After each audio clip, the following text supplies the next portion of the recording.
लेकिन जब पहली बार आप काशी गए थे जीवन में और काशी में पूजा वगैरह की, माँ गंगा को अपने आशीर्वाद प्राप्त किया माँ गंगा से, और पता नहीं आपके भीतर एक संकल्प हो जाएगा और उस दिन से आपने तय किया कि आप अब नॉनवेज नहीं खाएंगे।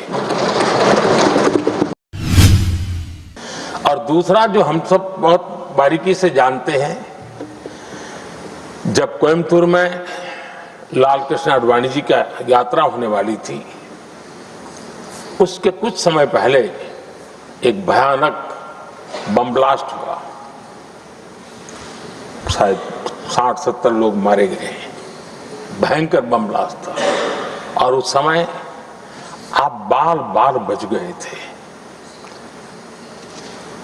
इन दोनों में जब आप ईश्वरीय शक्ति का संकेत देखते हुए अपने आप को समाज के प्रति अधिक समर्पित भाव से काम करने की जो आपने वजह के रूप में उसको कन्वर्ट किया, ये अपने आप में एक सकारात्मक सोच से बना हुआ जीवन का प्रतिबिंब है।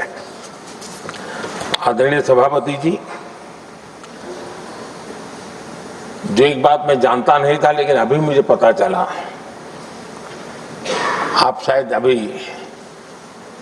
उपराष्ट्रपति बनने के बाद काशी गए थे और आपका काशी का दौरा था, तो एक सांसद के नाते स्वाभाविक रूप से मेरा मन वहाँ सब कुछ ठीक ठाक हो ही रहता है। लेकिन आपने वहाँ एक बात बताई जो मैंने सुनी, मुझे मेरे लिए नई बात थी। आपने वहाँ कहा कि आप वैसे तो नॉनवेज के आदी थे, लेकिन जब पहली बार आप काशी गए थे जीवन में और काशी में पूजा वगैरह की, माँ गंगा को अपने आशीर्वाद प्राप्त किया माँ गंगा से, और पता नहीं आपके भीतर एक संकल्प हो जाएगा और उस दिन से आपने तय किया कि आप अब नॉनवेज नहीं खाएंगे। अब ये कोई न कोई सात्विक भाव, कोई नॉनवेज खाने वाले बुरे हैं ऐसा मैं नहीं कह रहा हूं, लेकिन आपके मन में काशी की धरती पर विचार आया, तो एक सांसद के नाते मेरे लिए भी एक स्मरण रखने वाली एक घटना के रूप में मैं उसको हमेशा याद रखूंगा।